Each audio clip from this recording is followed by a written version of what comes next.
হুজুর আকরাম সাল্লাল্লাহু আলাইহি ওয়াসাল্লামকে আবু জেহেলে প্রশ্ন করেছিল, ও মুহাম্মদ বাতিজা আমার, তুমিও আল্লাহর দাওয়াত দাও, আমিও তো আল্লাহ মানি, তোমার আল্লাহ কেমন আর আমার আল্লাহ কেমন? যারা মূর্তি পূজা করে তারাও কিন্তু সৃষ্টিকর্তা মানে ঠিকই। জিজ্ঞাসা করে দেখবেন একজন পরিচালক আছে, এই কথা তারাও স্বীকার করে। এরপরেও তারা ইমানদার কেন হতে পারে না? প্রশ্ন জাগেনি না জাগে না? আবু জাহেল প্রশ্ন করে, মুহাম্মদ তোমার আল্লাহ কেমন আর আমার আল্লাহ কেমন একটু বুঝায়া দাও। আল্লাহ পাক রব্বুল আলামিন মুসলমানদের আল্লাহ কেমন, সত্যিকারের ইমানদার যারা তাদের বিশ্বাসটা কেমন হবে, তাদের আল্লাহ কেমন, এটা বুঝাইবার জন্যই আল্লাহ পাক সূরা ইখলাস নাজিল করলেন। আল্লাহ পাক রব্বুল আলামিন বলেন, কুল হুয়াল্লাহু আহাদ। ও পয়গম্বর, আপনি জানায় দিন আল্লাহ একক। একক বলতে একক কি কারে কয়? এককের ব্যাখ্যাই আল্লাহ পাক নিজেই দেন, আল্লাহুস সামাদ। অমুখাপেক্ষী আল্লাহ তো এমন একক, এই পৃথিবীর জমিনে যেমন একক নাই। কোনো একটা বস্তু যদি প্রকাশ পেতে হয়, কোনো একটা বস্তু যদি কমপ্লিট হতে হয়, এককভাবে হয় না। আপনি যে জামাটা পরলেন, জামাটা কিন্তু একক না, সুতার সংমিশ্রণ, মেশিন লাগে, কত কিছুর সংমিশ্রণের পরে একটা জামা কমপ্লিট হয়। এই পৃথিবীর জমিনে যা কিছু দেখবেন একক বস্তু পাবেন না। আগুনও একক না। আগুন কি একক নাকি? আগুনের মধ্যে যদি বাতাসের সংমিশ্রণ না থাকে আগুন জ্বলবে নাকি? সায়েন্স যারা পড়াশোনা করেন তারা আরও ভালো বুঝবেন, একক বস্তু বলতে পৃথিবীতে কিছুই নাই। আল্লাহ রব্বুল আলামিন বুঝায় দিলেন, আল্লাহুস সামাদ। আল্লাহ একক, কারোর সাহায্য নিয়ে আল্লাহর চলতে হয় না, কারোর সাহায্যের মুখাপেক্ষী নন। কিন্তু তোমরা যেগুলোর সামনে গিয়া পূজা দাও, নিজে নিজের দ্বারাই তোই পারে না। ছোটবেলা তো আমরাও গেছি, দেখছি, হালত দেখছি, মূর্তির সামনে যারা যায় সেজদা দেয় এমএ ভাস, আর যার সামনে সেজদা দেয় এটা কি ভাস? কথা বুঝে আসতেছে আপনাদের? এরপরে আমি আর একটা অর্থ বের হচ্ছি খুঁজিয়া, হইতাম নেই। যিনি সেজদা দেয় কি ইজ্জত দিতেছে সেজদা দেয়া, যারে দিতেছে তার যদি ক্ষমতা থাকতো হইলে একটা লাথি দিল। কারণটা কি? কারণ হইল আমার সম্মান দিতেছ, সামনে দিয়ে পিছিয়ে দে, কামটা কিতা করছস। সুর এখন ঠিক না ঠিক? এরকম একটা বেজ্জত কাম করিয়া পরে সম্মান দিলে লাভটা কি? এটা আমি দেখছি, চিন্তা করি এটা কি কাম? এটা আসানক একটা কারবার। দ্বিত্ববাদ, তৃত্ববাদ, বহুত্ববাদ কোনটাই আল্লাহর কাছে গ্রহণযোগ্য না। এক আল্লাহ যারা বিশ্বাসী তাদেরকেই ইমানদার বলে। আল্লাহ বিশ্বাস করে, ফেরেশতায় বিশ্বাস করে, কিতাবে বিশ্বাস করে, ইমানে মুফাসসালে যে সমস্ত গুণাবলী বর্ণনা করা হয়েছে, 6টা কথায় যারা বিশ্বাস করবে তাদেরকেই ইমানদার বলা হয়। আমি শর্টকাটভাবে 6 কথায় বিশ্বাসের উপরে আপনাদেরকে জিজ্ঞাসা করি। আমানতু বিল্লাহি ওয়া মালাইকাতিহি ওয়া কুতুবিহি ওয়া রুসুলিহি ওয়াল ইয়াউমিল আখিরি ওয়াল কদরি খাইরিহি ওয়া শাররিহি মিনাল্লাহি তাআলা ওয়াল বাসি বাদাল মাউত। ইমানে মুফাসসাল, যেটা নাকি আমাদের মুসলমানদের সন্তানদেরকে মক্তবেই শিখায়া দেওয়া হয়। এই জন্যই তো বহু বিধর্মীরা চক্রান্ত করে মক্তব কেমনে বন্ধ করা যায়। মক্তব যদি বন্ধ করা যায়, বহু সন্তানদেরকে ইসলাম থেকে দূরে সরায় দেওয়া যায়। খুব সাবধান, আপনার সন্তানকে আপনি ডাক্তার বানান, অসুবিধা নাই, মুসলমানদের ডাক্তার বানানোর দরকার আছে। আপনার সন্তানকে ইঞ্জিনিয়ার বানান, অসুবিধা নাই, মুসলমানদের ইঞ্জিনিয়ারেরও দরকার আছে। সব সেক্টরে মুসলমান থাকবে, কিন্তু আপনি ছোটবেলায় শিশুকালেই তারে মুসলমান বানায়া তারপরে ছাড়েন। আপনি অনেক সময় চিন্তা করে দেখবেন বহু মানুষের মুখে এই কথাটা আসে, আলেম উলামারা যখন পরামর্শ দেয়, হুজুর কিংবা ও চাচা, ও ভাই, তোমার ছেলেটাকে আগে মক্তবে 3 বছর পড়ায়া এরপরে স্কুলে নাও, কারণ আমাদের এই বাংলাদেশের স্কুলের যেই সিলেবাসটা আছে ওই সিলেবাসে ধর্ম শিক্ষা বলতে কিছু নাই। ঠিক আরো আসতে হয়, ধর্ম শিক্ষা এমন এক ব্যবস্থা করা হয়েছে, শিক্ষামন্ত্রী যারা দেওয়া হয়, যেটা ধর্মমন্ত্রী হয়, ধর্ম বুঝে না। আল্লাহ রহম করছেন এই বছর একটু তালে আছে মোটামুটি। মুসলমানদের দেশে মুসলিম সন্তানদেরকে ধর্মীয় শিক্ষা দেওয়ার দরকার আছে না নাই? যদি এই স্কুলের সিলেবাসের মধ্যে ধর্মীয় শিক্ষার গুরুত্বটাকে ঠিক মতো ধারণ করা হতো, তাহলে এই দুর্নীতি দমন করার জন্য পুলিশ আর্মিদের এত পরিশ্রম হতো না। একটা জাতিকে সুস্থ বিবেক উপহার দিতে পারে একমাত্র ধর্মীয় শিক্ষা। ডাক্তার ইঞ্জিনিয়ার বানান, কিন্তু তারে মুসলমান বানায়া ছাড়েন। অনেকেই বলে তাকে হুজুর এখন তারে ছোট মানুষ চাপ দেওয়া যাবে না, স্কুল কলেজের পর আগে শেষ করুক, এরপরে নামাজ রোজা শিখব। কত মানুষ এই যে শয়তানের দুকায় পড়ে আছে, সারা জীবন ব্যবসা করলো, নামাজ পড়ে কিন্তু নামাজ যে তার হয়েই না খবর নেই। বহু মানুষ চাকরি বাকরি করে রিটায়ার্ডে আসছেন, নামাজ পড়েন, নামাজ কিন্তু হয় না। কেন হয় না জানেননি? নামাজ সহি হওয়ার জন্য প্রথম শর্তটাই হলো তেলাওয়াত সহি হওয়া। সূরা ভরে তাব্বাত ইয়াদা বেলা হবে ও তাব্বে মায়া আগে না ওইবনি সূরা, তিলাওয়াতেই সহি না, নামাজ পড়লে নামাজ হইবনি। অনেক মানুষে বলে হুজুর পড়ছি তো। এই দুনিয়াটা একটা পরীক্ষার হল, পরীক্ষার হলের একটা নিয়ম নীতি আছে না নাই? পরীক্ষার হলের ভিতরে সব ছাত্ররাই কি সঠিক উত্তর লিখে না? বেটিকেও মাঝে মাঝে লিখে। তাই বলে কি পরীক্ষার হল থেকে এই ছাত্রকে বাহির করে দেওয়া হয় নাকি? বাহির করা হয় না, কারণ এটা পরীক্ষার হলের একটা নিয়ম। সঠিক লেখুক আর বেটিক লেখুক, লেখার অধিকার তাকে দেওয়া আছে। বুঝবে কোন দিন? ফলাফল যেই দিন। 20 বছর নামাজ পড়লা, 30 বছর নামাজ পড়লা, তোমার নামাজ কিন্তু কবুল হয় নাই। বুঝবা কোন দিন? ফলাফল হবে যেই দিন। আজকে তুমি তোমার সন্তানকে শিখাইলা না, তুমি যে বলো বড় হইলে শিখবা, ভাই নিজের উপরে বিচার করো, নিজে কেমন পারো। বড় হইলে আর শিখা হয় না। অনেক মসজিদের ইমাম সাহেবরা আছেন, মুসল্লিদেরকে শিখাইতে চান, 1 সপ্তাহ পর্যন্ত সূরা ফাতিহার ট্রেনিং মস্ক করাইছে, এমন মসজিদ আছে না নাই? আমাদের উলামাই কেরাম কিন্তু অনেক চেষ্টা করেন ঠিক এই আমকে শিক্ষা দেওয়ার জন্য, কিন্তু আওয়াম তো শিখে না। 1 সপ্তাহ জফে ঠিকই, কিন্তু যেই ইমাম সাহেব ঘোষণা দেন যে আগামীকালকে সকালে ফজরের পরে আমি শুনবো 1 সপ্তাহে কি শিখছেন, পরের দিন শুক্রবার, পরের দিন ফজরের তো ইমাম সাহেব একলা একলা নামাজ পড়ন লাগে, একলা হয়েছে না। কথা বুঝে আসতেছে? এগুলো বাস্তব, এই চিত্রগুলো বাস্তব। এই জন্য আপনার সন্তানকে আর আপনার মতো বুকা বানাবেন না, আগেই শিক্ষা দেন।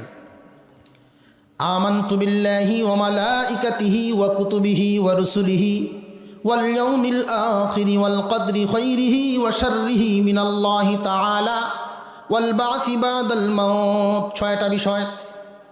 1 নাম্বার আমানতু বিল্লাহ, আল্লাহর উপর ঈমান আনলাম। আল্লাহ কেমন? আগেই তো একটু বললাম আমার আল্লাহ কেমন। আল্লাহর সাথে কি কাউকে শরীক করা যাবে নাকি? আল্লাহুস সামাদ, আল্লাহ তো অমুখাপেক্ষী, আল্লাহ কারোর সাহায্য নেন না, কারোর সাহায্য লাগে না। লাম ইয়ালিদ ওয়া লাম ইউলাদ, তিনি কাউকে জন্ম দেন নাই, কারোর কাছ থেকে জন্ম নেনও নাই। ওয়া লাম ইয়াকুল লাহু কুফুয়ান আহাদ, কোনো কিছুই তার সমকক্ষ নয়। আল্লাহর সাথে কাউকে শরীক করা যাবে না, কোনো কিছুকেও আল্লাহর সাথে শরীক করা যাবে না। কেউ আল্লাহর সমান নন, আর আল্লাহও কারোর সাথে কোনো তুলনা রাখেন না। আল্লাহ কেউ সমান নয়, কেউ আল্লাহর সমান নয়, আল্লাহই আল্লাহ।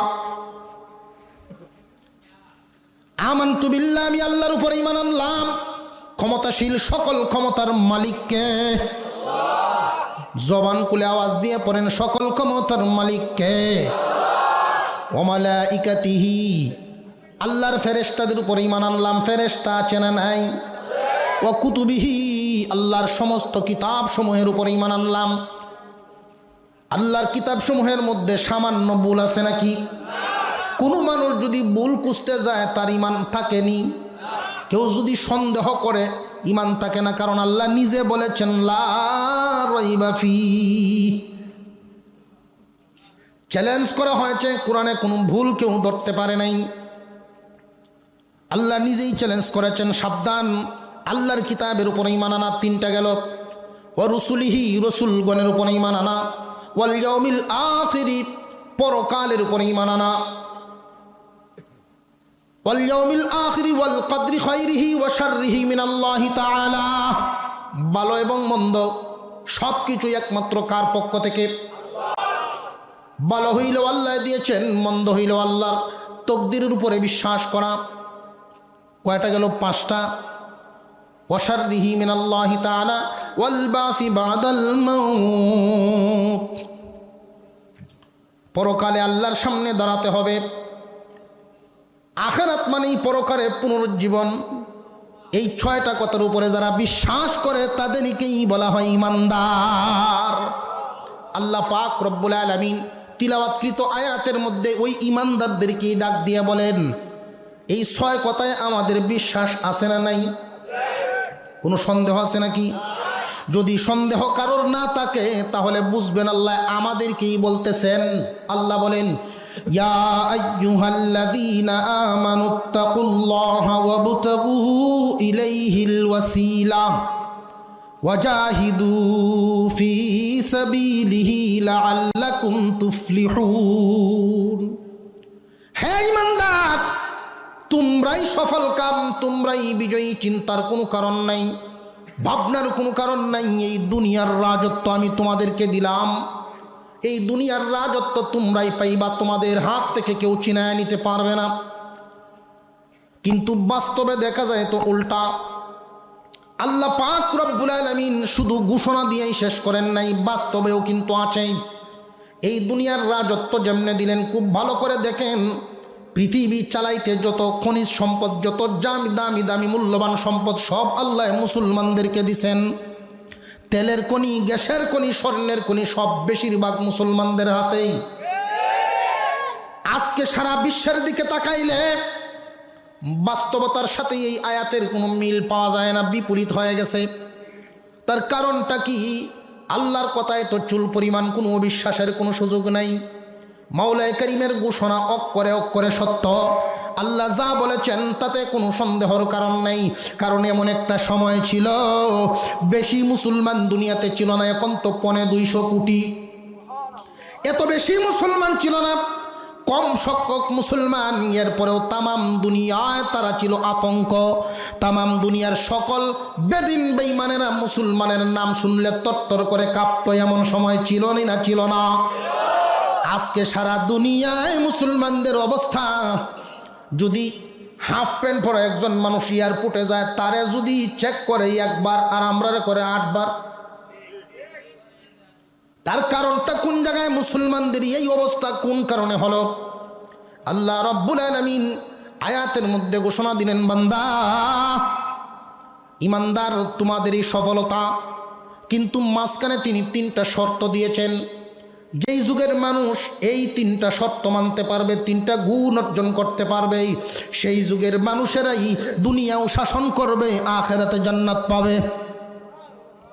কিন্তু যেই যুগের মানুষের কাছে 3টা গুণ থাকবে না, তাদেরকে যত জমিদারি দিলাম, যত খনিজ সম্পদ দিলাম, সব কিছু অন্যরা নিয়ে তাদেরকে গোলাম বানাইব। অনেক সময় আমরা সমাজে একটা রেওয়াজ, ছেলে যদি কথা না শুনে তখন বাপ মায় করে কি, কন্ট্রোল যখন হয় না তখন মামুরে আনে, বড় ভাই সাবরে আনে, শাসারে আনে, একটু শাসন করো। তখন শাসায় মামু আয়া থাফরা, হে বাপের কথা শুনোস না, মার কথা শুনোস না, ভালো হয়ে চল, কয় না কয়। মুমিন বান্দা যখন আদর্শ থেকে সরে যায়, নীতির থেকে সরে যায়, তখন আল্লাহ এই ইহুদি আর খ্রিস্টানাইয়া থাফরায় সোজা হরেন। কথা বুঝে আসতেছে? মুমিন বান্দা তাদের আদর্শ থেকে সরে গেছে। 1 নাম্বার আল্লাহ বলেন ইত্তাকুল্লাহ, 1 নাম্বার গুণটা তোমাদের মধ্যে আনো, আল্লাহকে ভয় করো। এখানে আমাদের একটা প্রশ্ন হলো, আপনাদের অসুবিধা নাই তো একটু ধীরস্থিরে আলোচনা করলে? যারা দাঁড়ায় রয়েছেন যদি একটু দয়া করে বইটাইন খুশি হইলাম। যদি বনের জায়গা না থাকতো মন্ডারে বুঝাইলাম, নাই জায়গা কি করা। এখন আছে যেহেতু জায়গা, আমরা মাঠটাকে সুন্দর করে বসি। এই মজলিসকে যারা নিজ ইচ্ছায় সুন্দর করবেন, আল্লাহ তাদের মন সুন্দর করে দিবেন। আল্লাহ পাক রব্বুল আলামিন 3টা শর্ত দিলেন। 1 নম্বরে ইত্তাকুল্লাহ, আল্লাহকে ভয় করো। এখন আমরা তো আল্লাহকে ভয় করি না। কে কে আল্লাহকে ভয় করি একটু হাত তুলে তো দেখি। সুবহানাল্লাহ, হাত নামা হয় না। এটা গরুর বাজার না? গরুর বাজার। একবেলা এই গরুর বাজারও গরু লয়ে গেছে ব্যস্ত। তখন খুব পাক্কা মুসল্লি মানুষ দাওয়াতে তাবলীগের সময় দিয়া ওরা সব কন্ট্রোল, কান কন্ট্রোল, জবান কন্ট্রোল, সব সময় সরল সহজ জিন্দিগি।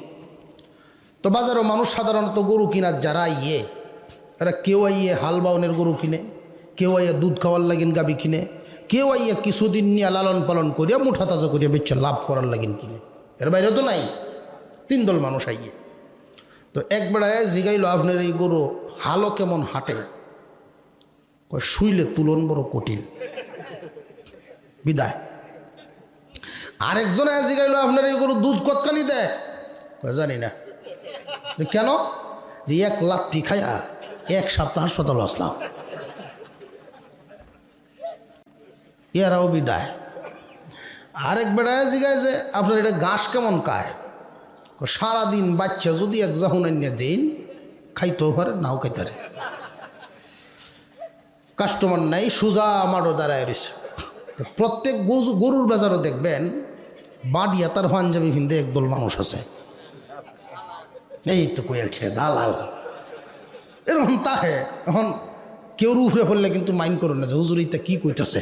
এইরকম এক লোক গিয়া বলতেছেন, অমিয়া কিয়ামত হইব, গরু বিহি হইতো না, আমার কাছে দিন, আমি বা করতেছি। বেড়ায় গরু লইয়া ভাই সব ডাইনে দে জুরবাইন, আলো আটবো কি নাই তা কয় না। ডাইনে দে জুরবাইন, দুধ ইচ্ছা মতো টাইনে লইবেন। এরপরে সারা বছর বন খাইব। এখন তো কাস্টমারের অভাব নেই, ভিড় লইছে মানুষে। তো যেই গরুর মালিক উনি কাছে গিয়ে কয়, বাবা আমি গরুটা বেচতাম না। কেন গো বেচতা না? মিয়া একটা পরিবেশ তৈরি করছি, এখন বেচতা না? বাবা আমার গরুর যে এত গুণ এটা তো আমি জানি না।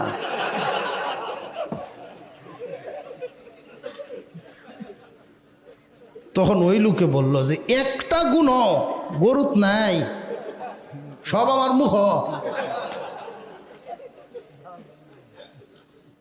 আমরা এখানে যারা আছি, আমরা না, সারা বাংলাদেশে যত মুসলমান বসবাস করি, যদি জিজ্ঞাসা করা হয় কে কে আল্লাহকে ভয় করেন, সবাই হাত তুলব। কিন্তু এই হাত তোলার অর্থ কিন্তু আসল আল্লাহর ভয় না। ভয় আছে আঁথো আর মুহ, ভিতরে নেই। ভিতরে যদি আল্লাহর ভয় থাকতো তাহলে একজন মানুষ গৃহস্থী করলয় আর একজনের আইল কাটলয় না। যদি আল্লাহর ভয় ভিতরে থাকতো তাহলে ব্যবসায়ীরা খাদ্যে ভেজাল দিল না, ওজনে কম দিল না। 10 কেজি মাছ নিলে বাড়িতে নিলে 9 কেজি হয়। তখন গিয়া ফোরের গুড়ানে, এই মিয়া মাফে কি ভেজাল দিছ, 1 কেজি তো কমে গেছে গা। পুলিশের ট্রেন কইতাম গিয়া, হুজুর অসুবিধা নাই, এরা আমরা লুকেই। কারণ কি, মাসে মাসে কিছু দিল্লি এরা তো আমরা দিই, যে এরা কাছে পয়সা পাতি নেই না, মাস্টার দেলাই। সব জায়গাত ভেজাল। তেল নিবেন পাম্প থেকে 1 লিটার নিবেন, একটু হইলে কম দেয় সারবো। চরিত্র হয়ে গেছে এমন। আমি একজন লন্ডনী বাঙালি মানুষের সাথে কথা বলছিলাম। উনি বললেন যে মুসলমানের আদর্শ কোথায় নামছে এবং বিধর্মীরা আমাদেরকে এখন কি মনে করে একটু চিন্তা করেন। যে কি মনে করে? উনি বললেন যে বাংলাদেশের এক যুবক লন্ডনে গেছে, গিয়া প্রথমত তো বিভিন্ন হোটেলে কাজকাম করে টাকা পয়সা উপার্জন করে পরে নিজের পায়ে দাঁড়ায়, ব্যবসা বাণিজ্য দেয়।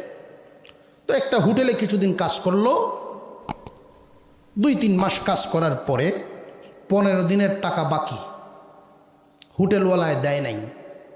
হোটেলের মালিক হলো খ্রিস্টান। তো কয়েকদিন টাকাটা চাওয়ার পরেও যেহেতু দেয় নাই, মুসলমান ছেলে করছে কি, এই খ্রিস্টানরা তাদের পাদ্রী, তাদের যে আলেমুলামা, পাদ্রী বলতে তাদের যে ধর্মীয় গুরু যারা, ওদেরকে বিশাল মানা মানে, এত মানা মানে ওদের ধর্মের নিয়ম হইল, ওদের একটা আকিদা বিশ্বাস হইল এই, আমি 1 সপ্তাহ পর্যন্ত যত পাপই করি, সোমবার থেকে নিয়ে আরেক শনিবার পর্যন্ত যত পাপ কর্তারি করিয়া আয়া পরে যদি রববার দিনকে যদি খালি দেখা করিয়া লাই কিছু হাদিয়া দিয়ে ওনারে খুশি করে আলতাম পারি, উনি যদি কয় যা মাফ, তে গুনা মাফ। এক দলের এরকম ধারণা, খুব বিশাল মানা মানে। তো এই লোকের কাছে গিয়ে দিছে বিচার যে আপনার ধর্মের মানুষ আমার টাকা দেয় না, তাই নাকি? বলে হ। উনি একটা কাগজে কি জানি লেখছে, লিখে বললে তাবিজ বানায় দিছে, নাও এইটা নিয়ে ওর হাতে দিবা। উনি এই জিনিস লয়ে গেল, নিয়ে যখন দিছে কেশের সামনে, কাগজ দেখছে, দেখে এটা আবার থুয়ে দিছে, তুই আর এমনি কেশটাকে টেকার টান দিয়ে বাইর করে দিয়ে দিছে, লয়ে যাও। এখন মুসলমান ছেলে চিন্তা করলো কি এমন তাবিজ দিল, সাথে সাথে অ্যাকশান, একটু দেখার দরকার। কৌশল করিয়া এই কাগজের টুকরা লয়ে গেছে, নিয়ে বাইর করিয়া দেখে এটার মধ্যে লেখা যে তুমি যদি সাথে সাথে টাকাটা পরিশোধ না করো, আমি মনে করব বর্তমান দুনিয়ার মুসলমানের চরিত্র তোমার ভিতরে আসছে। কথাটা বুঝে আসছে? কিভাবে বলছে কথাটা?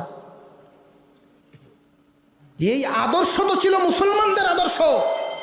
আল্লাহ রসুল বলেছেন কোনো কর্মচারীরে দিয়ে কাজ করাইলে তার ঘাম শুকাইবার আগেই মজুরি পরিশোধ করো। এই আদর্শটা কার? ইসলামের আদর্শ। এটা মুসলমানদের নীতি হওয়ার কথা। কিন্তু আজকে আমাদের মুসলমানের কি নীতি হইল? যদি কোনো কর্মচারী কারোর বাড়িতে কাজ করে, সারা দিন কাজ করলো, সন্ধ্যাবেলায় যদি টাকাটা চায়, কই বাজারও দেওয়া করিস। ঠিক না বেঠিক? এটা বেশিরভাগ মানুষ কই বাজারও দেওয়া করিস। বেটায় কাজ করছে, বিবি বাচ্চার এনে খানা খাওয়াইবো, তার প্রয়োজনেই তো করছে। বাড়ির যখন গেল বৌজি গায়ে পয়সা কইছে বাজারও দেওয়া করতাম, ব্যাগ লইয়ে যাও। ব্যাগ লইয়া গেল, বাজার সদায় আনবো, রান্নাবান্না হবে, তো বাচ্চারা খাবে। এই ব্যাগ লইয়া যে সারা বাজার খুঁজে, ওরে তো আর ভাই না, মাজন ভাই না, খুঁজছে খুঁজতে খুঁজতে 9টা বাজে। 9টার সময় ভাইছে কোনহানো, আর এক বেড়ার গড়ের ফিসে টাস খেলতেছে বইয়া। তুমি যদি সত্যিকারের মুসলমান হইতা, নীতিবান হইতা, তোমার চিন্তা থাকার কথা ছিল যেই লোক কাজ করেছ তার প্রয়োজনে করছে, এমনি তো করে নাই। খুঁজে গে ভাইছে রাত্রে 9:30, ভাই সাহেব খুঁজতেছি আপনার টেহারা। আর এইভাবে খুঁজন লাগে, কোনো বেড়া কইতার উঠে হামারিয়ে গেছি গিয়া, বেড়ারে আরো সাঙ্গ তুলছে গাইল ফেরিয়া।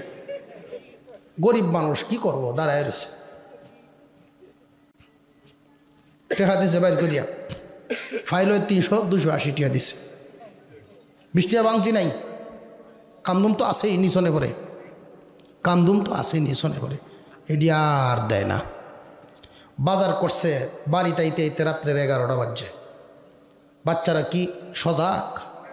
না খায়া ঘুমাইছে।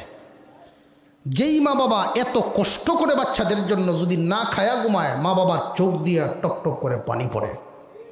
আর এই বদদুয়া, এর ফলাফলটা হবে এমন, আজকে তুমি কামলা লও, কাজের লোকের সাথে এই আচরণ করলে অবস্থাটা হবে, ফলাফল হবে এই, তোমার সম্পদ তোমার কাছে চিরদিন থাকবে না। কাজের লোকের উপরে যদি এমন ব্যবহার করো, অবস্থা হবে এমন, লাস্ট ফিনিশিং ওর বংশধর বড় লোক হবে, তোমার বংশধর তার বাড়ির কাম লইব। এমন গাঁট আগাট আগাট গাঁট হচ্ছে না, হচ্ছে না? এটা আমরার আচরণের কারণে হয়। যাক, বলতেছিলাম আল্লাহ পাক বলেন ইত্তাকুল্লাহ, আল্লাহকে ভয় করো। আমাদের প্রশ্ন হলো আমরা কেন আল্লাহকে ভয় করব? আমরা তো ভয় করি দুই কারণে। হয়তো শক্তি দেখলে, সৈন্য বেশি দেখলে, নয়তো অস্ত্র বেশি দেখলে। একজন আর একজনকে ভয় করে অস্ত্রের কারণে, না হয় সৈনিকের কারণে। আল্লাহর তো অস্ত্রও দেখি না, সৈনিকও দেখি না। একটা গ্রাম যদি আর একটা গ্রামকে ভয় করে, এই দুইটা কারণে। একটা দেশ যদি আর একটা দেশকে ভয় করে, হয়তো অস্ত্রের কারণে, না হয় সৈনিকের কারণে। মুফাসসিরিনে কেরাম বলেন, আল্লাহ যে বললেন ইত্তাকুল্লাহ, আল্লাহকে ভয় করো। হে মানুষ, তোমার চরিত্র হইল সৈনিক দেখলে ডরাও, অস্ত্র দেখলে ডরাও। তোমরা এটা ভাবিও না যে আল্লাহর সৈনিক নাই, আল্লাহর অস্ত্র নাই। আল্লাহ কেন বলেছেন আল্লাহকে ভয় করার কথা? আল্লাহর অস্ত্রও আছে, আল্লাহর সৈনিকও আছে। ইয়া আইয়ুহাল্লাযীনা আমানুত্তাকুল্লাহ, আল্লাহ পাক রব্বুল আলামিন বলেন ঈমানদার, আল্লাহকে তোমরা ভয় করো।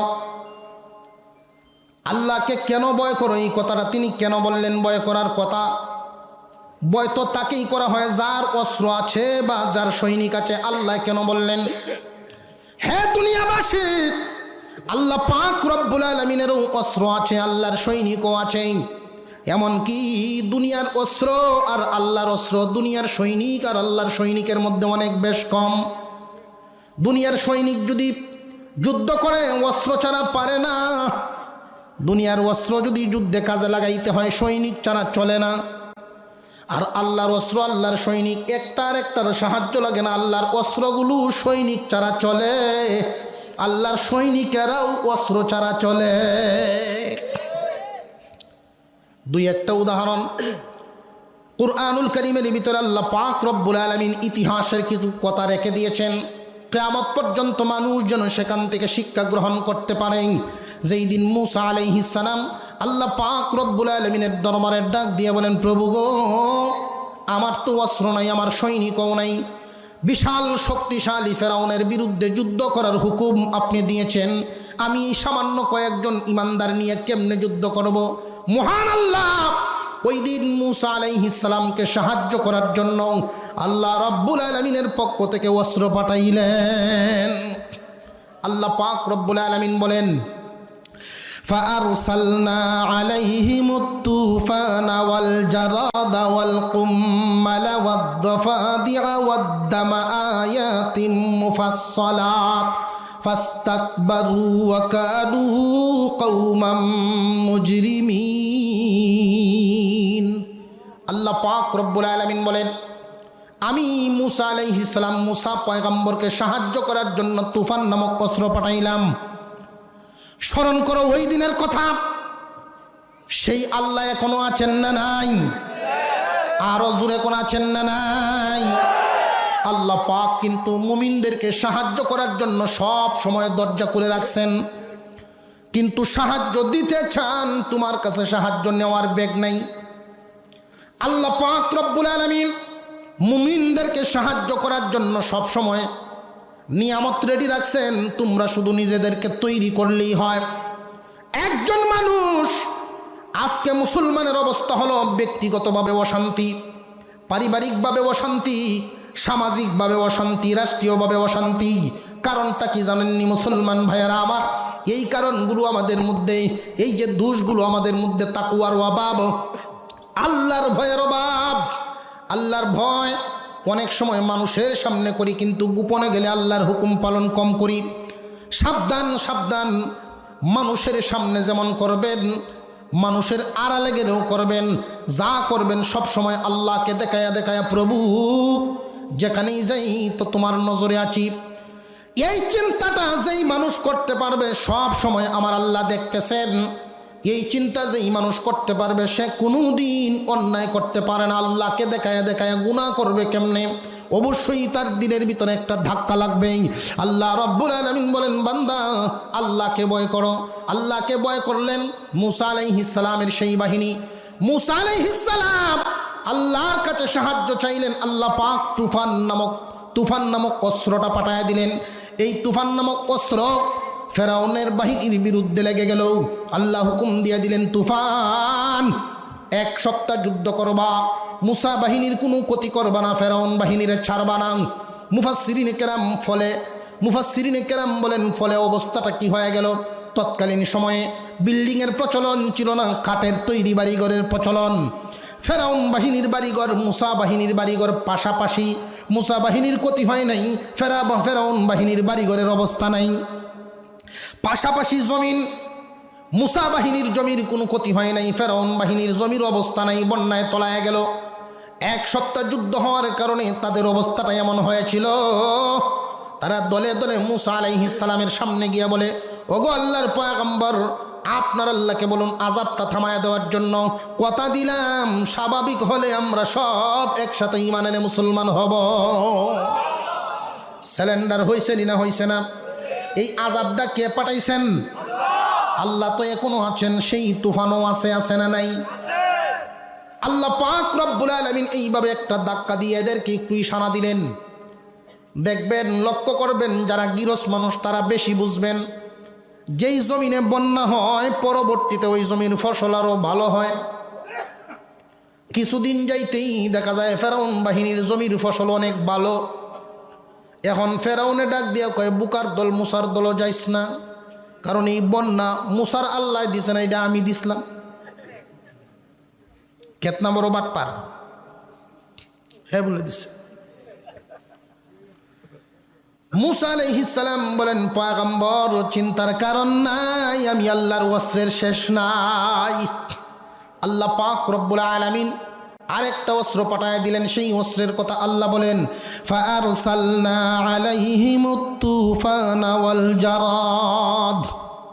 জারদ নামক একটা প্রাণী পাঠালেন, যেই প্রাণীটার নাম মুফাসসিরিনে কেরাম বলেছেন গুণ পোকা। ওই পোকাটায় যেইভাবে কাঠ কাটে ওইভাবে ফসলও কাটে। 1 সপ্তাহ কাটাকাটির কারণে এদের কাঠের তৈরি বাড়িঘরের অবস্থা হলো, দরজা বন্ধ করতে যায় গুনে খায়া এমন করছে, খুললে হাতে আয়া পড়ে। খাটের উপর ঘুমাইতে যায়, খাট ভাঙ্গে জমিনে পড়ে। ফেরাউনের কাছে গেল, ও খুদা, এটা কি করলেন? ফসল আপনি ভালো করছেন, ভালো কথা, এখন ফুকা ফাটাইছেন কেন? জমিন তো সব নষ্ট। ফেরাউনে কয়, এটি গেছে, আমার টেন কইয়া গেছে না?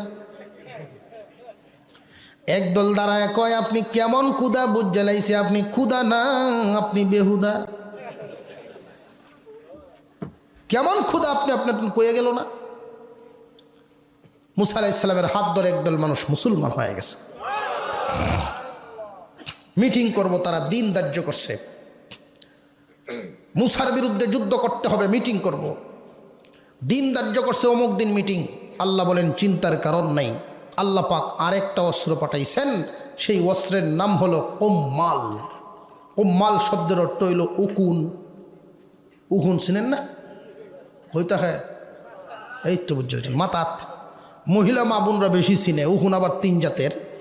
একটার নাম হলো লিক, আছে না? আরেকটার নাম হলো হুজাইল, আরেকটার নাম হলো ডিগরা, কেউ কয় বিরা, কেউ কয় ডেলা। বড়টা আর কি। এই বড়টারে আল্লাহ পাঠাইছেন। 1 রাত্রেই খায়া কামরায় মাথার চুল টুল যা আছে ব্রোসহ বালায় দিছে। পরের দিন মিটিং করবো কি তা, একটারে আর একটা চিনেই না, উল্টা ভাই দৌড়ে। এই গজব কার? আল্লাহ পাক আরেকটা অস্ত্র দিছেন, ব্যাং। অস্ত্রটি কি বড় বড়? ছোট ছোট। এই ব্যাং দিয়ে মিটিং করা শুরু করছে যে আমরা কেমনে যুদ্ধ করতাম। আমরা তো খামুর দেওয়ানেরও ক্ষমতা নাই, শৈল্য শক্তি নাই। তখন তারা একটা বুদ্ধি বের করছে। ব্যাংকের একজন সভাপতি হয়েছে। সভাপতি তাদেরকে বুঝাই দিছে যে দেখো, মানুষ সৈনিকদের 2টা শক্তি লাগে, একটা হইল শারীরিক শক্তি আর একটা হইল মেধা শক্তি। শারীরিক শক্তি ঠিক থাকে খানার মাধ্যমে, আর মেধা শক্তি ঠিক থাকে ঘুমের মাধ্যমে। আমরা এদেরকে খাইতেও দিব না, ঘুমাইতেও দিব না, তাহলেই দেখবা যুদ্ধ করা তুই হলাইব। যেই ওরা খাইতে গেছে, তফসিরের কথা, যেই ওরা খাইতে গেছে ডাকনা সরায় দেখে পাতিল বুট্টি ব্যাঙ্গে, খাওন ব্যাঙ্গের দহল। সুবহানাল্লাহ কইতেন না? যা খাইতাম তো ভালো লাগে না, ঘুমাই গিয়া মাথাটা ঠিক থাকবো না। এক সপ্তাহ যদি একজন মানুষ না ঘুমায়, ওর ব্রেন ঠিক থাকবো? বাপের বাই ডাকতো না, হুশ থাকতো না তো সময়। ঘুমাইতে গেছে। তফসিরে মারিফুল কোরআনের মধ্যে লিখছেন 1 ফুট উঁচা হয়েছে ব্যাঙ্গের টাল বিছনাথ। আর ব্যাঙ্গের কিন্তু আঙ্গুল থাকে এরকম, দেখছেন, একটা আর একটা রিমে ধরে রাখছে। যদি ফালতে চায় পুরা খাট লইয়া জুট করছে এরা। কয় না বাড়ি ঘরার থাকার কোনো বাউ নাই, ব্যাঙ্গের যন্ত্রণায় আত্মীয় বাড়ির যাইব, যে জামা লইছে টান দে ভিন তো দেখে জামা ভর্তি হেড টু হেড ব্যাঙ্গে ভরা। জোরে কর না সুবহানাল্লাহ। আল্লাহর অস্ত্র কি পরিমাণ! আসমানের নিচে জমির উপরে আল্লাহর এই সমস্ত প্রাণী, এক একটা প্রাণী আল্লাহ পাকের এক একটা অস্ত্র। মহান মাওলায়ে কারীম শুধু যদি পিঁপড়াকে মানুষের বিরুদ্ধে লেলায় দেন, পিঁপড়ার যন্ত্রণাই মানুষ বাস্তবিক করতে পারবে না। তাহলে আল্লাহর অস্ত্র আছে না নাই? মাওলায়ে কারীমের অস্ত্র কি পরিমাণ! এক একটা প্রাণী আল্লাহর এক একটা অস্ত্র। আসমানের নিচে প্রাণী যেই পরিমাণ, আল্লাহর সৈনিকগুলো কারা? এক একজন ফেরেশতা আল্লাহ পাকের এক একজন সৈনিক। কোন সুবহানাল্লাহ। সমস্ত সৈনিকের কমান্ডার জিবরাইল আলাইহিস সালাম। শুধু কমান্ডারের কথাটা একটু শুনেন। এই কমান্ডারকে আল্লাহ পাক রব্বুল আলামিন কিভাবে বানাইলেন? সিত্তুমিআতি জানাহিন, 600 নূরের পাকা দিয়ে আল্লাহ পাক রব্বুল আলামিন জিবরাইলকে বানাইছেন। 2টা পাকা ছড়ায়া এক টান দিলে আসমান থেকে জমিনে এসে পড়েন। এইভাবে যদি 2টা পাকা ছড়ায়া দেন, তামাম দুনিয়া ভরপুর হয়ে যাবে সূর্যের আলো। 1 ফুটা সূর্যের আলো জমিনে পড়ার জায়গা থাকবে না। এই জাতের পাকা দিয়া যদি বাউ দেয়, কোনো ইহুদি খ্রিস্টানের বিল্ডিং থাকবো? আল্লাহ রব্বুল আলামিনের সৈনিকও আছে, আল্লাহর অস্ত্র আছে।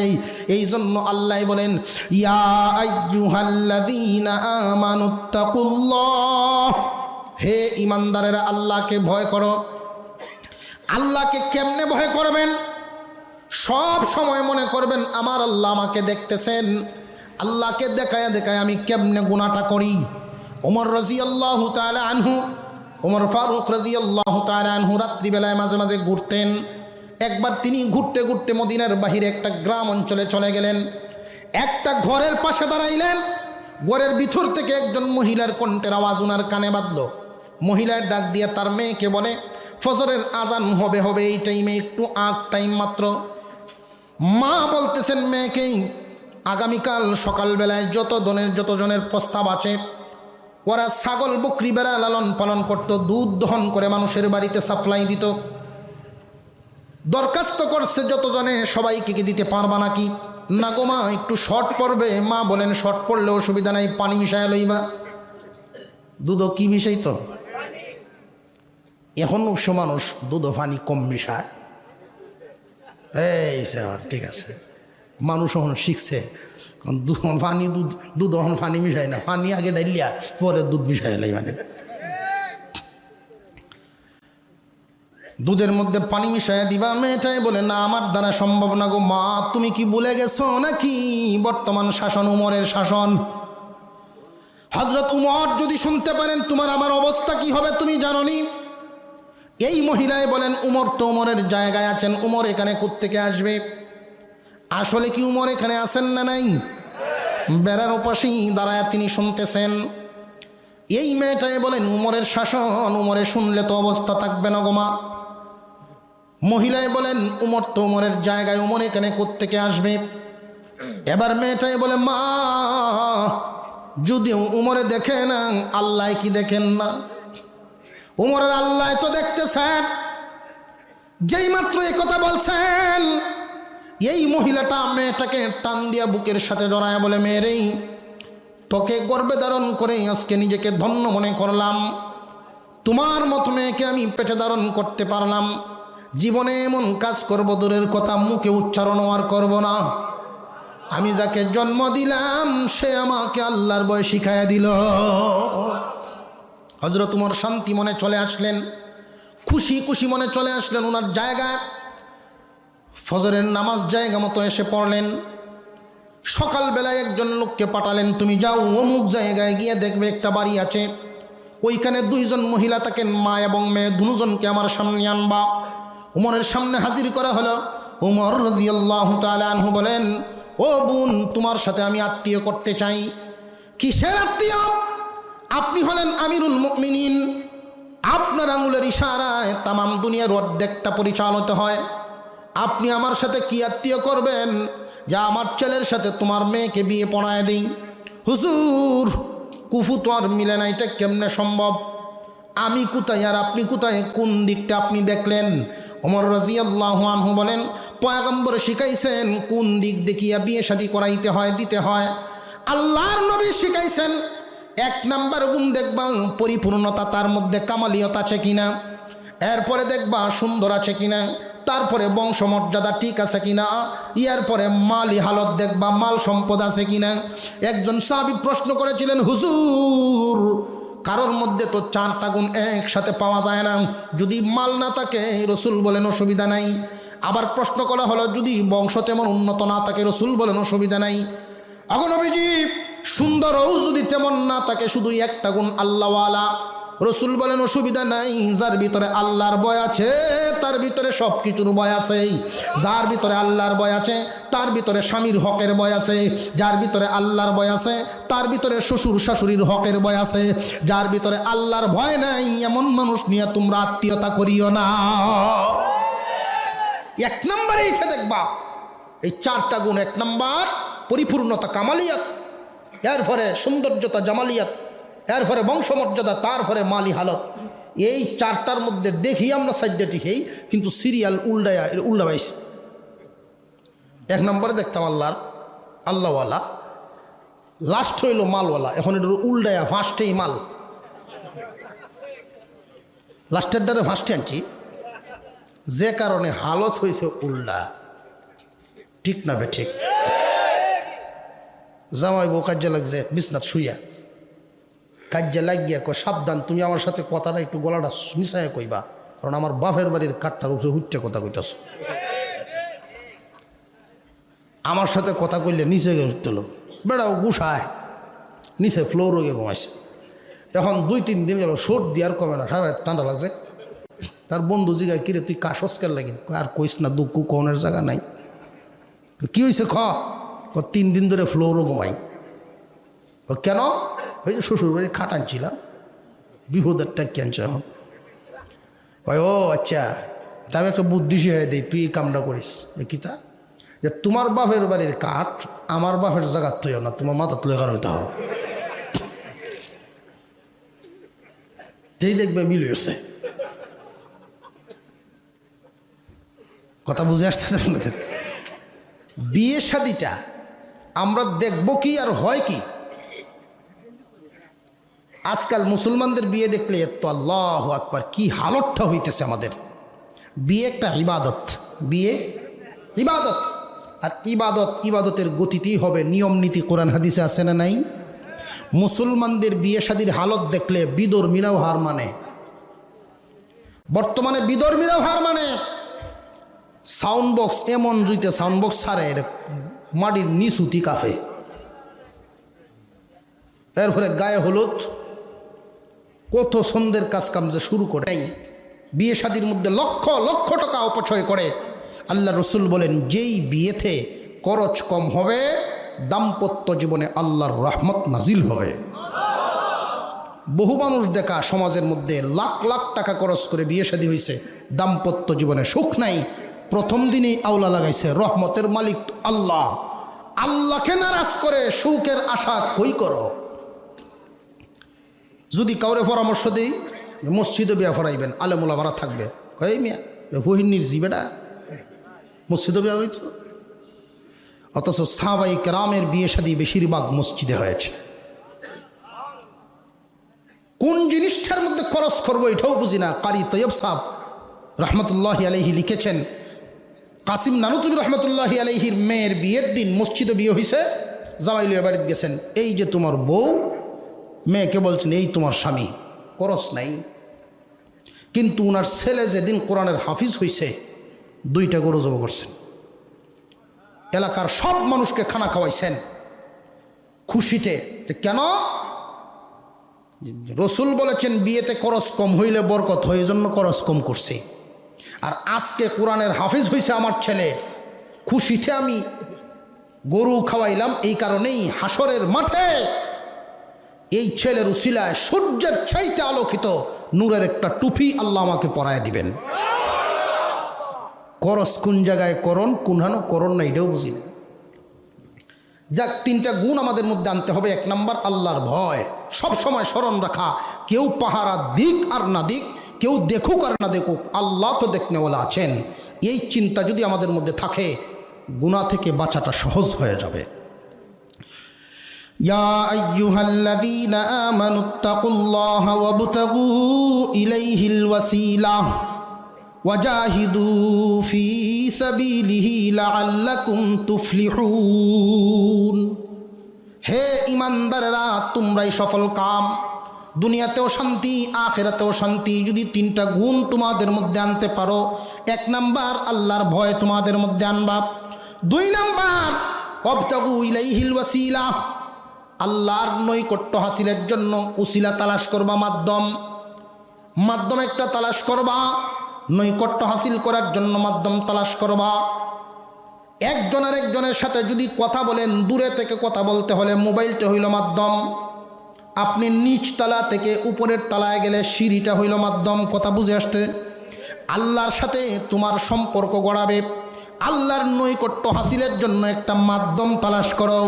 এই মাধ্যমের কথা মুফাসসিরিনে কেরাম অনেক উল্লেখ করেছেন। মাধ্যম অনেক হতে পারে। বর্তমান জামানায় একজন মানুষ যদি ইচ্ছা করে খুব সহজেই মাধ্যমগুলো মিলাতে পারে। যেমন একটা মাধ্যম হলো মাদারিসে কওমিয়ার সাথে কোনো না কোনোভাবে নিজেরা লাগায় দাও। একজন মাদ্রাসার তালেবে ইলমকে তোমার বাড়ির মেহমান বানাও, আল্লাহ রাব্বুল আলামিনের নৈকট্য হাসিল তুমি পাইবা এই ছেলের উসিলায়। একটা ছাত্রর উসিলায় মাধ্যম কি হইতে পারে, এর মধ্যে বহু বর্ণনা। এর মধ্যে একটা হলো মাদ্রাসার ছাত্রদের পিছনে তুমি মেহনত করো। একটা ছাত্রকে যদি কেউ খানা খাওয়াইতে পারো, এই ছাত্র হাফিজ হলো, আলেম হলো, একজন পয়গম্বর লালন পালন করার সওয়াব তুমি পাইবা।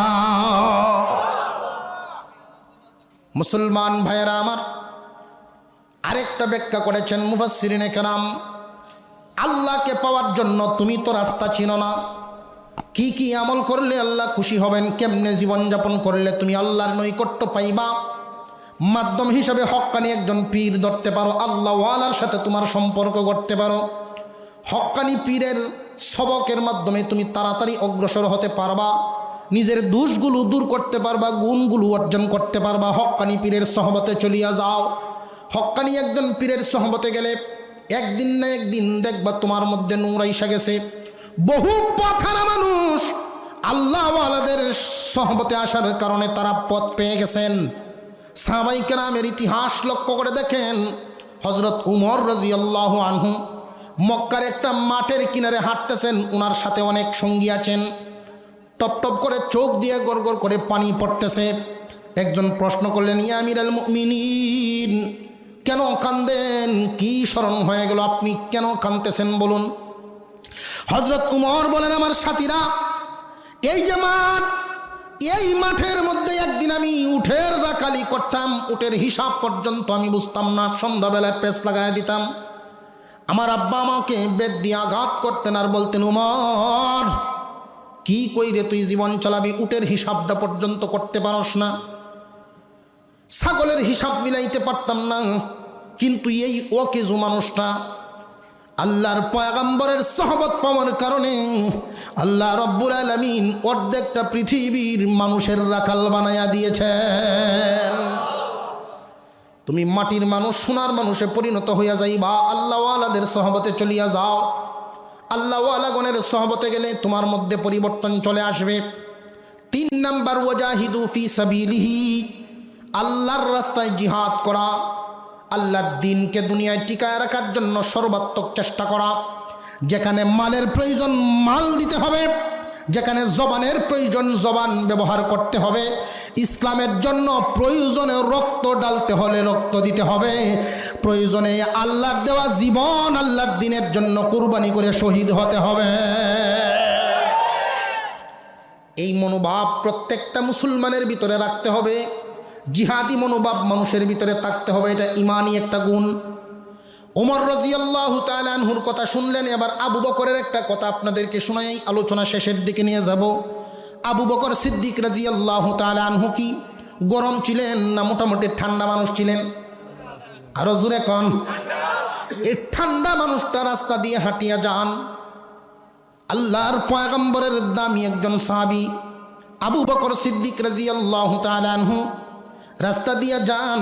এমনি 2 জন ইহুদি একটা আরেকটাকে শোনায়, একটা আরেকটারে বলে, আবু বকরকে খুঁচা দিয়া শোনায় বলে, এতদিন জানতাম মুহাম্মদ গরিব, এখন দেখা যায় মুহাম্মদের আল্লাহ গরিব, তাহলে আমরা শুধু ধনী।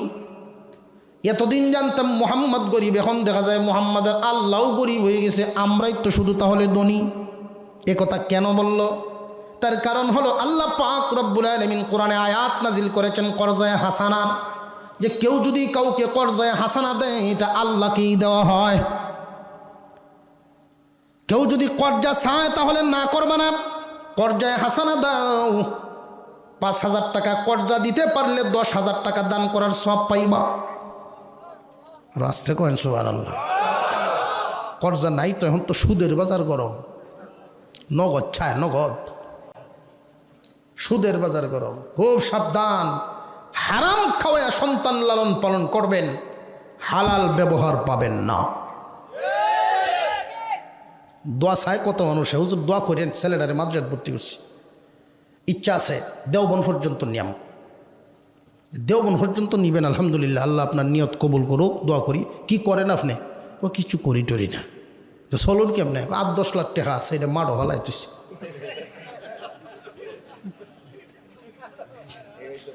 কেউ মাঠ ভালাইতেছে মানে পরে আরেকজনে হুজুর মাঠ ভালছে সুদ গায়।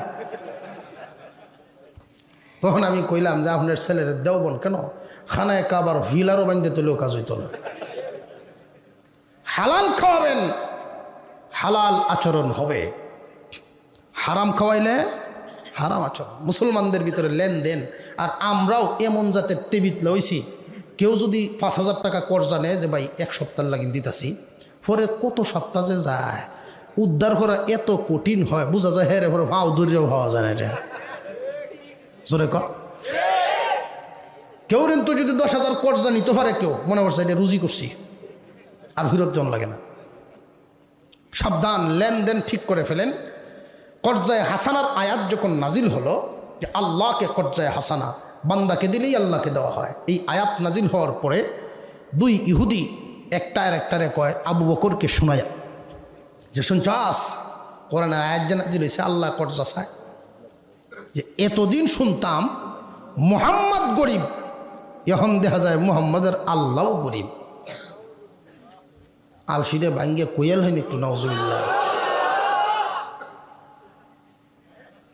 আমরাই ধনী। আবু বকর সিদ্দিক রাদিয়াল্লাহু আনহু শুনছেন, শুনিয়া ওনার কি ইমানের জোর কম না অনেক বেশি? স্বাভাবিক রাগ কম, কিন্তু ইমানের জোর অনেক বেশি। উম্মতে মুহাম্মাদির মধ্যে শ্রেষ্ঠ উম্মত যিনি, যার চাইতে সম্মান কোনো উম্মতের নাই। ইমানের ধাক্কা লাগছে, কারণ অন্যায় শুনলে, আল্লাহ রসুলের বিরুদ্ধে, কোরআনের বিরুদ্ধে কথা শুনলে যদি ইমানের ধাক্কা না লাগে, বুঝবা তোমার ভিতরে ইমান নাই, দুর্বল, প্যারালাইসিস হয়ে গেছে। হাতটাই ভালাই তুলো, বিছনাত শুইছে, হাত ফলাইতেছে, কয়েলের আগুন দিয়ে আঙ্গুল হুড়তেছে, এরপরেও হাত লড়ে না। এই সুস্থ হাত না অসুস্থ?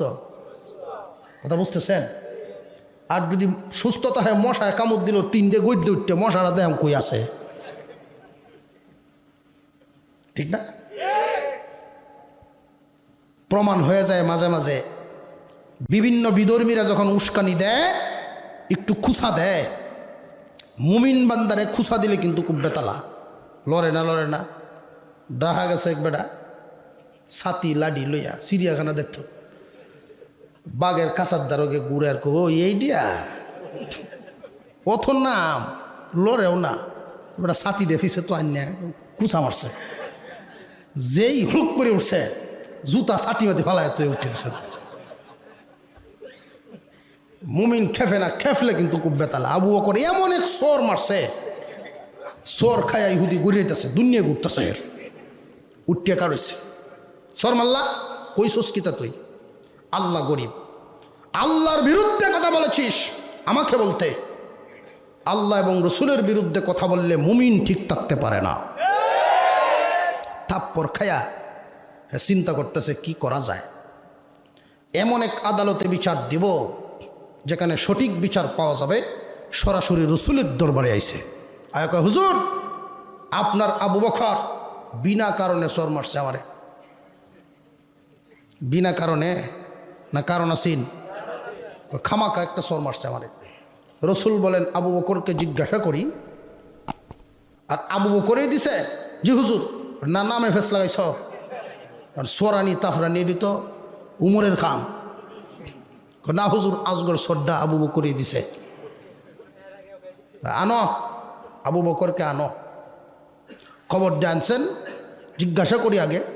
আবু বকর সিদ্দিক রাদিয়াল্লাহু আনহু আসছেন, আইসা দেখেন বইরেছে।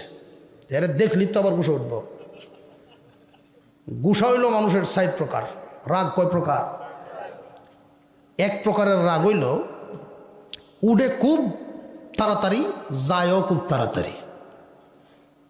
আরেক প্রকারের রাগ হইল উড়েও খুব দেরিতে, যায়ও দেরিতে। আর একটা উঠে তাড়াতাড়ি, যায় দেরিতে, আর একটা উড়ে দেরিতে, যায় তাড়াতাড়ি।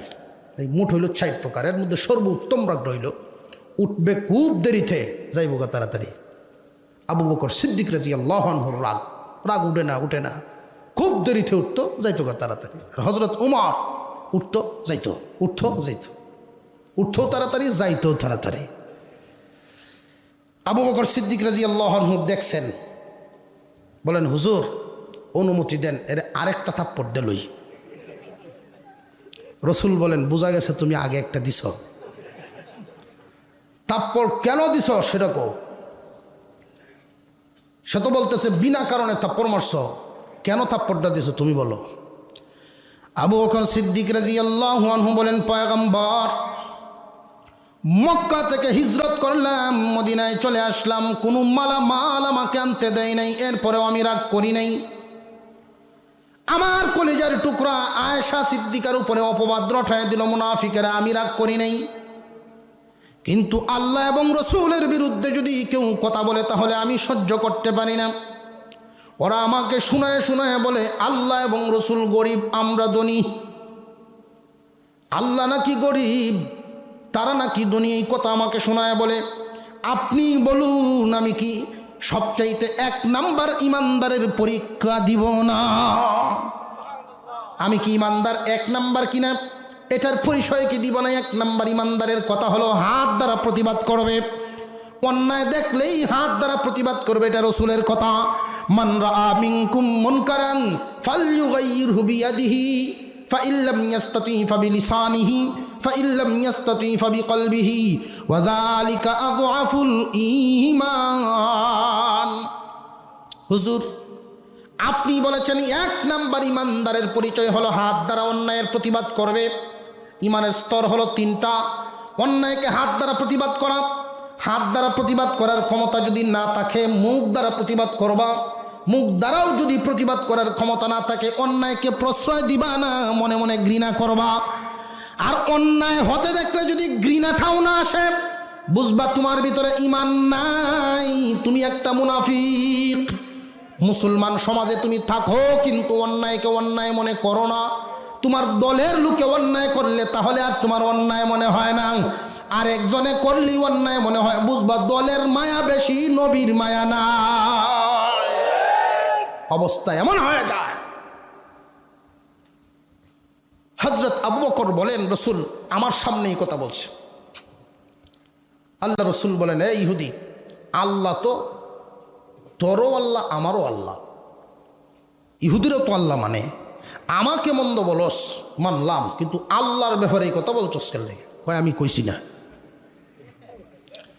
আল্লাহ রসুল বলেন, আবু বকর সে তো স্বীকার করে, এখন যদি প্রমাণ করতে হয় তোমার পক্ষে সাক্ষী লাগবে। তোমার পক্ষে কোনো সাক্ষী আছে? আবু বকর বলেন, হুজুর আপনি তো জানেন আমি তো মিথ্যা কথা বলি না, আপনি না উপাধি দিয়েছেন আমি সিদ্দিক। রসুল বলেন, সিদ্দিক দিয়ে আদালত চলতো না, আদালত চলাইতে হলে সাক্ষী লাগবো। সাক্ষী আছে?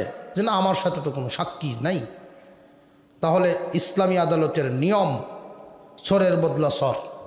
প্রতিশোধ যদি কেউ নিতে চায়, মাপ করার সুযোগও আছে, প্রতিশোধ নেওয়ারও সুযোগ আছে।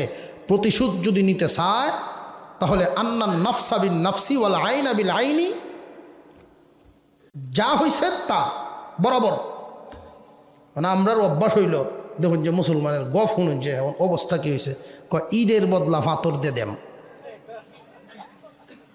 কয় কি না, কয় আমার সাথে ঈদে করছে, বুঝায়াম তুমি প্রতিশোধ নেওয়ার অধিকার এতটুকু রাখো, তোমাকে যতটুকু করছে এতটুকু করতে পারবা। ঈদের বদলা যদি ফাতর দিয়ে নাও বেশি হয়ে যাবো, জুলুম হইব। আবু বকর চরের বদলা চর, যেহেতু সাক্ষী নাই। হুজুর আকরাম সাল্লাল্লাহু আলাইহি ওয়াসাল্লাম তো জানেন আবু বকর কখনো মিথ্যা বলতে পারেন না। এরপরেও ইসলামী আদালতের নিয়ম অনুযায়ী রায়টা দিবেন নিয়ত করেছেন মাত্র। এমনি জিবরাইল আলাইহিস সালাম আসার ঘন্টির আওয়াজ শোনা যায়। আর জোরে কন্যা সুবহানাল্লাহ। জিবরাইল আলাইহিস সালাম যখন আসতেন কয়েক প্রকারের আলামত হলো, এর মধ্যে একটা হলো এই জিবরাইল আসার ঘন্টির আওয়াজের মতো একটা আওয়াজ হতো। আল্লাহর পয়গম্বর বলেন, এই মুহূর্তে জিবরাইল কেন আসেন, একটু অপেক্ষা করি, আল্লাহর পক্ষ থেকে কোনো বিধান নাজিল হইল কিনা দেখি। জিবরাইল আলাইহিস সালাম এসে বলেন, পয়গম্বর রায় দিবেন না, আবু বকরের পক্ষে স্বয়ং আল্লাহ সাক্ষী হয়ে গেছেন। লাকাদ সামিআল্লাহু কাওলাল্লাযীনা ক্বালু ইন্নাল্লাহা ফাকীরুন ওয়া নাহনু আগনিয়া। লাকাদ সামিআল্লাহ, নিশ্চয়ই নিশ্চয়ই আল্লাহ শুনেছেন, কাওলাল্লাযীনা ক্বালু, যারা বলেছে এমন কথা, ইন্নাল্লাহা ফাকীরুন ওয়া নাহনু আগনিয়া, আল্লাহ ফকির আর আমরা ধনী, এই কথা যারা বলছে এটা আল্লাহ শুনছেন। আর জোরে কোন একটু সুবহানাল্লাহ। হকের পক্ষে কে আছেন? আরো জোরে কোন কে আছেন? চিন্তার কোনো কারণ আছে নাকি? যে কোনো সময় মুমিন বান্দার দিলটা এইভাবে তৈরি রাখতে হবে। হকের জন্য যদি হক্কানি লোকেরা ডাক দেন, মাল লাগে, জান লাগে, শ্রম লাগে, ঘাম লাগে, প্রয়োজনে রক্ত লাগলেও মুসলমানের দিল তৈরি রাখতে হবে, সব সময় জিহাদের জন্য তৈরি থাকবা। এই রকম মনোভাব তৈরি রাখবেন। তিনটা গুণ যদি সাথে থাকে, ওই সমাজটাকে আল্লাহ পাক, ওই জাতিকে দুনিয়ার রাজত্ব দিবেন, দুনিয়াতে শান্তি দিবেন, আখেরাতেও শান্তি দিবেন, জান্নাত। আল্লাহ যেন আমাদেরকে আমল করার তৌফিক দান করেন, বলুন আমিন। আরও জোরে বলেন আমিন। অনেক কষ্ট আপনারা দিছি বয়া রাখিয়া, অনেকক্ষণ অপেক্ষা করছেন, অনেক দূর থেকে আসতে হয়েছে আবার। বাহ, আর বলে চলব।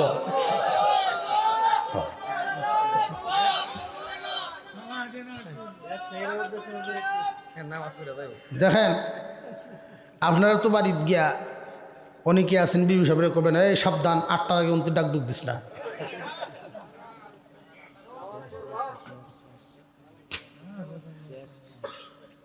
মাশাল্লাহ, যাক, ওসিলার উপরে দুই একটা কথা বলে ফেলি। ওসিলাগুলি কি অবস্থা, কি কি উসিলার মাধ্যমে আমরা আল্লাহকে পাইতে পারি। অতিরিক্ত কিছু কাজ আছে, এই অতিরিক্ত কাজগুলো আমরা যদিও দেখি ছোট ছোট ছোট ছোট, কিন্তু এগুলোর দ্বারায় আল্লাহর সন্তুষ্টি অনেক বেশি হয়। আমি 3টা আমলের কথা আজকে আপনাদের সামনে বলবো। এই 3টা আমল যারা করবে, আল্লাহ রসুলের একখানা হাদিস শোনাইয়া 3টা আমলের কথা বলবো। নিয়ত আছে তো আমল করার? আমরা তো ওয়াজ তো জানি সবাই, মোটামুটি কম জানি না, কারণ আর এই এলাকার হলো আলেমুল আমাদের এলাকা, ইসলামপুর মাফলার মুফলার বান্দা, এনে যদি এটা টুফি দেখে দৌড়াইব, তো মোটামুটি ঘুরন লাগে না, ঘুরলে তো বোঝা যায় কিছু। মদনপুর থেকে ধরিয়া মোটামুটি সবটি তো ঘুরে, একটা অভিজ্ঞতার একটা ব্যাপার আছে না। তো এই ডেকটা এত বড় দেখে আমি জিগাইলাম যে এই এত বড় ডেক কেন লাগে, বুঝতেন না আপনারা, একটু বুঝায় কহেন।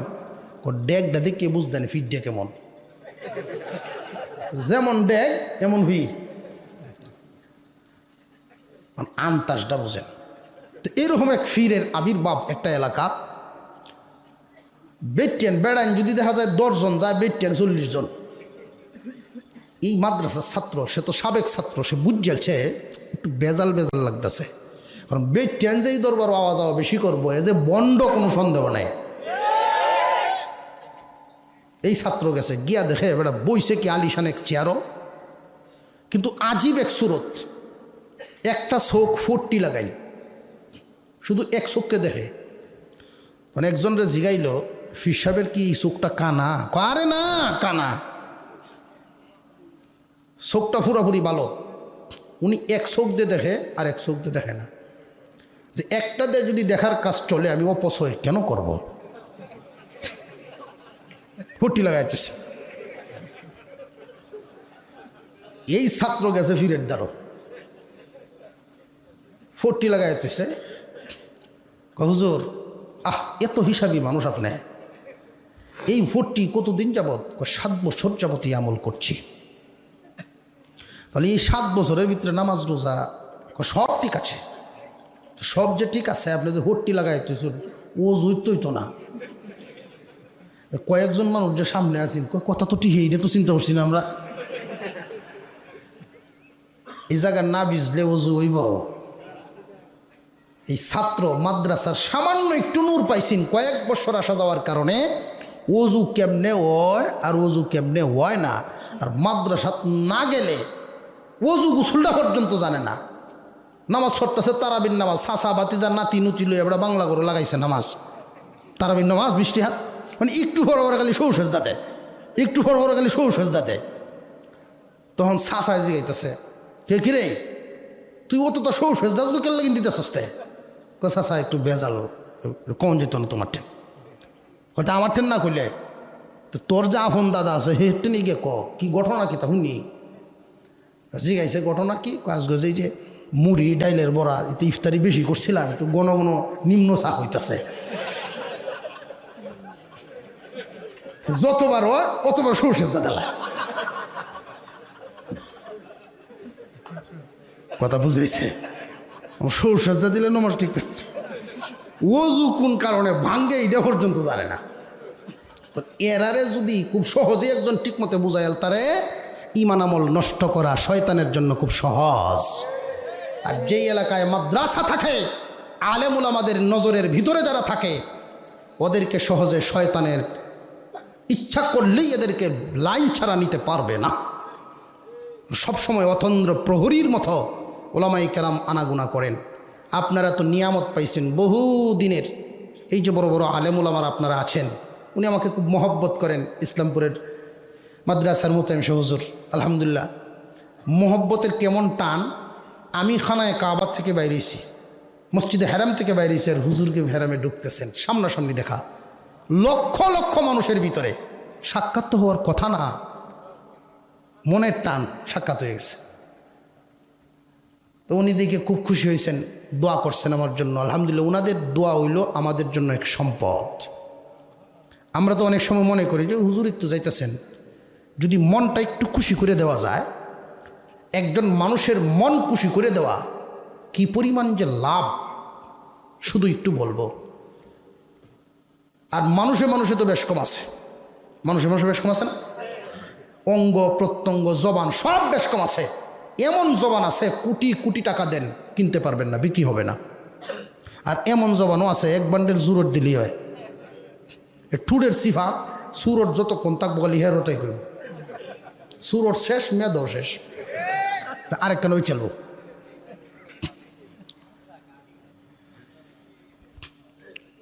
قال النبي صلى الله عليه وسلم إن في الجنة غرفا يرى ظاهرها من باطنها وباطنها من ظاهرها أعدها الله لمن أطعم الطعام وأفشى السلام وصلى بالليل والناس نيام।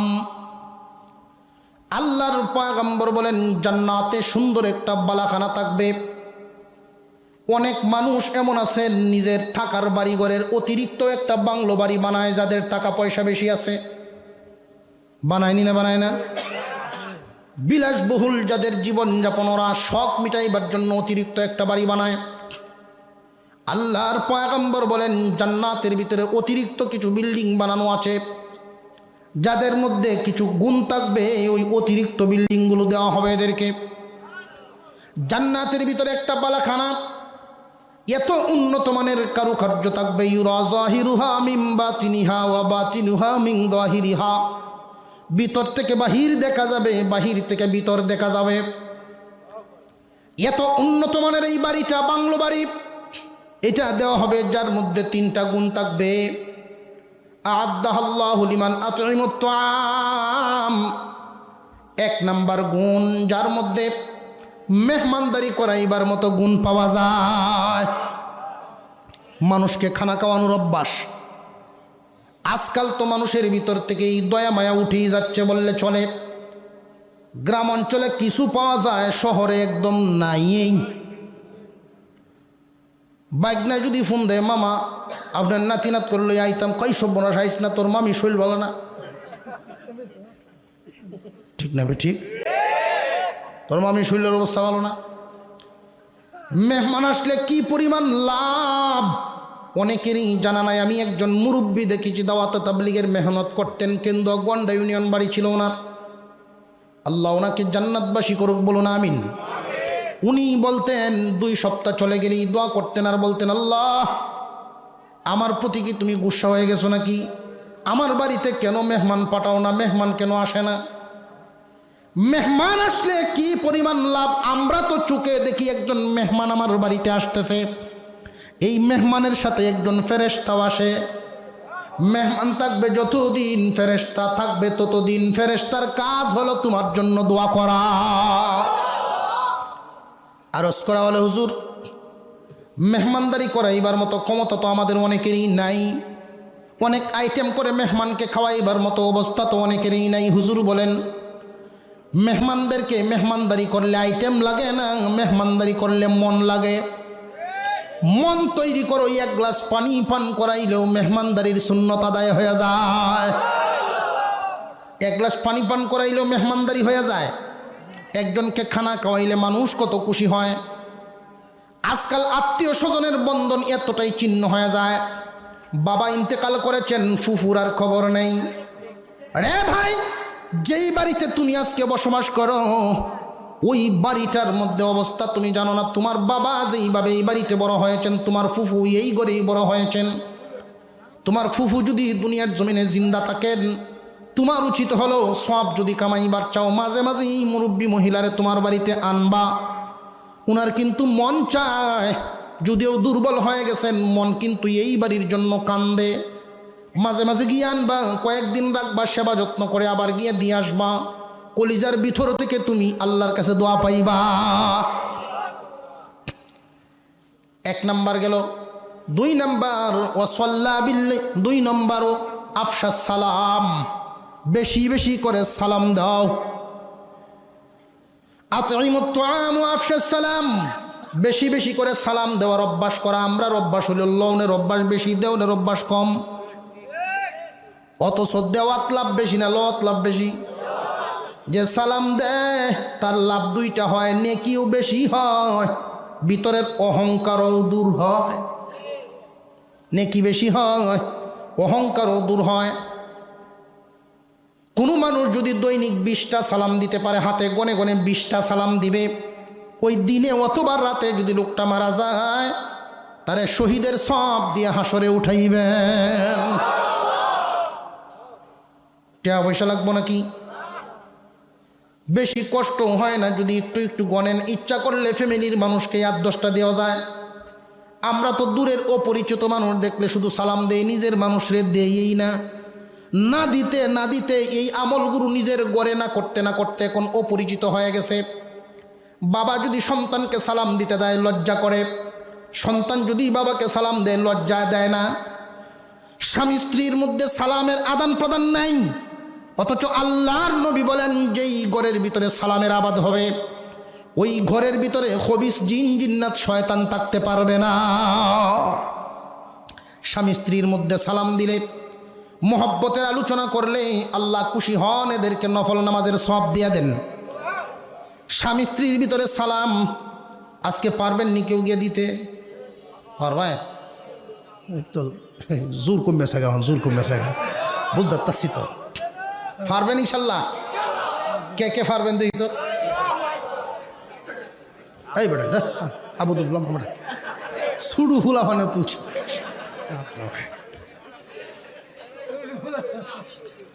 যাক, এরা ভবিষ্যতে দিব নাকি?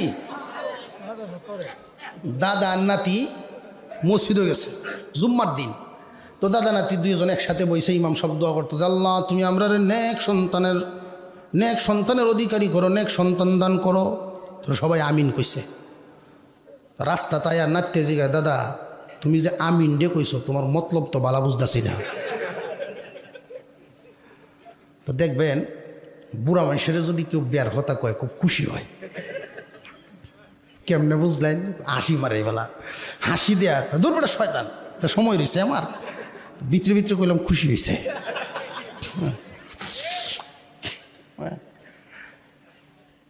কয় আমি কি আমার নিয়তে কইছি? কয় না, তুমি আমিন ডে যে কইছো খুব ডাডে কইছো। কয় আমি তোর নিয়তে কইছি, তোর তো আমার হইল। ভবিষ্যতে এরা দিব না নাকি? কন বিবিকে সালাম দেওয়া, বর্তমানে যদি একটা সালাম দিতে পারেন জিহাদের সবও পাবেন, 100 শহীদের সব পাবেন। কারণ হলো যেই সুন্নত বিলুপ্ত হয়ে যাচ্ছে, পরিবার থেকে এগুলো চলেই যাচ্ছে, শুধু মেহমানাইলে দেয়, নিজের মানুষের দেয় না। প্রথম একটু সমস্যা হইব, কারণ অপরিচিত হয়ে গেছে। বিবি তো জীবনে সালাম আপনার শুনে নেই, হইলে আজকে সালাম দিলে কইব বাবা কারি সে বই আসে করে কোক, এরপরেও বন্ধ হয়ে যেত না। ঠিক আছে? আমি যে সময় এলাকায় থাকি ঢাকা যাওয়ার আগে আমার এক মুসল্লি ও মুরব্বী মানুষ, 75-80 মতো বয়স হয়ে গেছে, বুড়া। তো উনি সালামের ফজিলত শূন্য, জীবনটা কই খাটাইলাম। তো বাড়িতে গেছে, গিয়া দেখে বুড়ি গোসল করে কাপড় লাটতাছে উড়ানো, গিয়া বেড়াইন সালাম বয়া দিছে, আসসালামু আলাইকুম। বেটে বেত্তুমির জামটা কমায়া করল,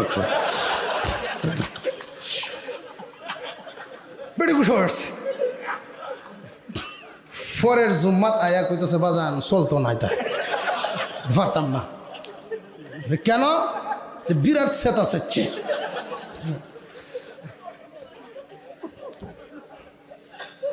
তা আমি জিগাইলাম যে আপনি কি আর জীবনে কোনোদিন সালাম দেন নাই? বলেও না। এই জন্যই উনি মনে করছে যে আপনি তারে নিয়ে হয়তো রং তামসা করতেছেন। হ্যাঁ, বাবা যে ভুল হইছে, তাহলে আজকে গিয়ে আবার দিবেন। কয় সর্বনাশ, আজগো না জানি কোনটা কয়। বলে আজকে আর কিছু কইতো না। আস্তে আস্তে অভ্যাস যখন হয়ে যাবে একটা আমলের, তখন এটা দেখবেন আনন্দে পরিণত হবে। আপনি যদি সালাম না দেন তখন উনি আপনাকে সালাম দিবে। না দিতে এই পরিস্থিতি আমাদের তৈরি হয়েছে। আমি এক জায়গায় প্রোগ্রামে গেছি, তো এলাকাটা একটু ব্যাকওয়ার্ড সাইজ। যে সমস্ত এলাকায় সফর করে একটা অভিজ্ঞতা হয়েছে যে এলাকাটা ব্যাকওয়ার্ড, এই এলাকার মানুষ আচার আচরণ সব ব্যাকওয়ার্ড, একটু বেজাল সেজাল থাকে। তো গিয়া দেখি বেড়া কইসে যায় রাজীবপুরে হুজুর আইলে আমার বাড়িতে খাওয়া। কয় আচ্ছা বেড়া ডাট বুট আছে লাডি মাটির জোর আছে বেড়া দিছে গেলাম গিয়ে দেখি চেয়ার টেবিলের উপরে দিছে হুজুর এই যে বসেন বসেন এই যে বসেন। কারণ আমি যদি বেড়ারে মুখের উপরে না হরি তো কোনটা মনে হরে গেলা জানি।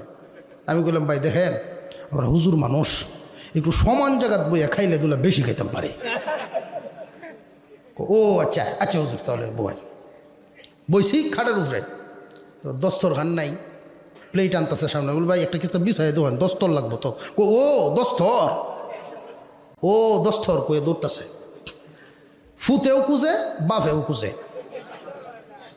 দস্তর আর হয় না খুঁজে আইসে সামনে বাপ্পুর দুজন একজন জিজ্ঞে ভাইছস না কয় না তুমি ভাইছো না বেড়ার উঠছে গুসা তা আমরা তো গুসা ডালার একটা জায়গা আছে না মহিলার উপরে নরম জায়গা তো গিয়ে এমনি সহজে ডালা শুরু করে দে নরম পাইছে বাইশে মাস না তুই কাপড়ের ফাইট দিয়ে বানাইছিলে দেখছি কই তুই সস দস্তর দি